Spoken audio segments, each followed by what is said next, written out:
listening to the Art of Homeschooling podcast, where we help parents cultivate creativity and connection at home. I'm your host, Jean Miller, and here on this podcast, you'll find stories and inspiration to bring you the confidence you need to make homeschooling work for your family. Let's begin.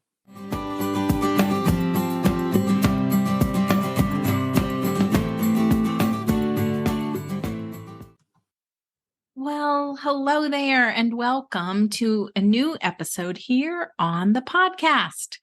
I want to talk today about inspiration, specifically your inspired homeschool. As I record this episode, I've just returned home from the Taproot Teacher Training 2023, a live in-person training weekend for homeschoolers right here in Ohio. This was our 17th year, and I'm always so in awe of the striving, the dedication on the part of the parents who come. Mostly moms and a few dads who arrive at Taproot from all over the country to join together here in Northeastern Ohio. From the state of Washington and California, Florida, Minnesota, Virginia, it's always amazing to me when everyone starts arriving.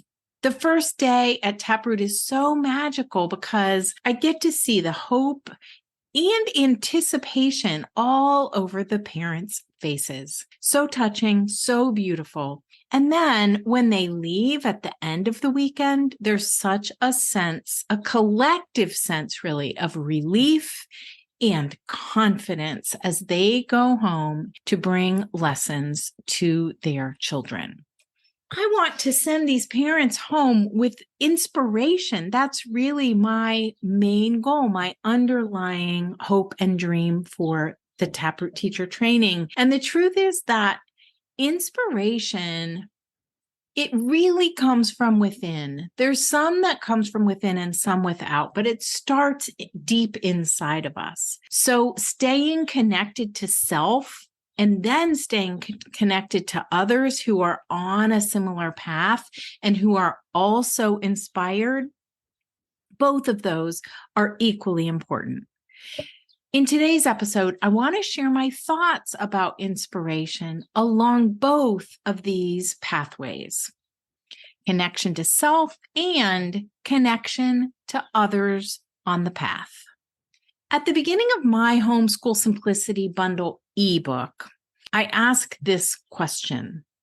I think this is such an important question. I asked it myself early on in my own homeschooling journey. How do we distill our work down to its essence so we can stay focused and inspired through wind and rain and hail and storm, day and night, no matter what? How do we do that? That's really the question, isn't it? After all, we can find moments of inspiration, right? But keeping it going, sustaining our creativity and imagination is a bit more challenging. Let's start off this conversation with a definition of inspiration. I needed to go look this up. So when I found the definition, this is what it said. Inspiration is the process of being mentally stimulated to do or feel something, especially to do something creative. Then the second description is the drawing in of breath, inhalation. So we want to draw the inspiration into our being. I might also add that in my experience, it's not just being mentally stimulated, but being stimulated by our heart forces as well. So here you go. 4 tips for how to stay inspired to homeschool. First 2 tips are for the inward path. How can you stay connected to yourself? The first is to find your joy. Teach in ways that excite you. What lights you up? Find the fun in what you're doing because your kiddos will pick up on that. And it makes such a big difference when we are having fun, when we are enjoying ourselves. And the second tip is weave self-care and inner work into your homeschooling day. It can really help to bookend your day with this, like 5 to 10 minutes in the morning, 5 to 10 minutes in the evening. In the morning, you might read something inspirational, recite a poem or a prayer, find new ways to look at your circumstances. And then at the end of the day, consider listing what you're grateful for or picturing what your children did well that day. Okay, and now here are 2 ideas for that outward path, how to stay connected with others on the homeschooling journey. First of all, seek out homeschool support that resonates with you. If you're feeling down about homeschooling, you might be isolating yourself or trying to go it alone. Just today, on a coaching call for the Inspired at Home community, one mom asked how she might create a community of homeschoolers where she lives in her local area in the simplest possible way. Perhaps it's getting together weekly or even monthly for a hike, or celebrating seasonal festivals together with a small group of families. What is it that you're longing for right now? Could you gather with other homeschoolers or other families to do that? And my last tip is find your people, even if it's online. I hear all the time what a difference the Inspired at Home membership makes in homeschoolers' lives. We meet 3 times a month for group coaching calls, and the community is just so encouraging and loving and real. When members share ideas and suggestions for specific situations, other members feel less alone, feel uplifted and inspired. It's really beautiful to see. For many of you listening to this episode as it's released, a new homeschool year might be right around the corner. If you're longing for community, a community of heart-centered homeschoolers, check out Inspired at Home.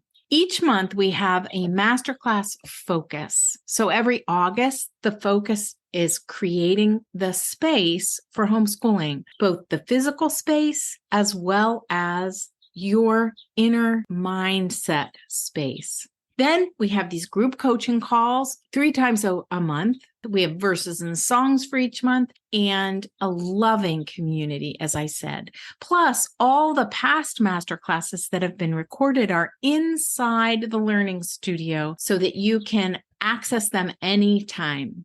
Find all the details at artofhomeschooling.com/inspired-at-home. I created this community to help you learn as you go and stay inspired at home. So just to recap, I want you to consider ways to enliven your inspired homeschool.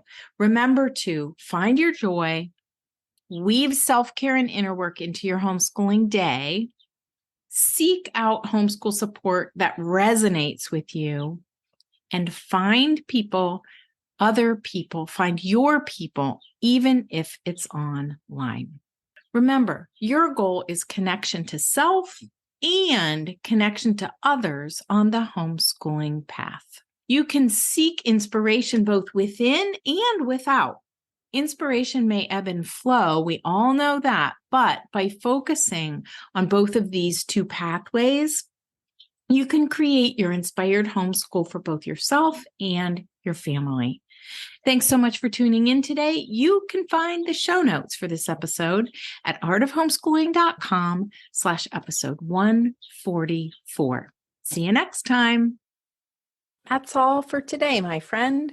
But here's what I want you to remember.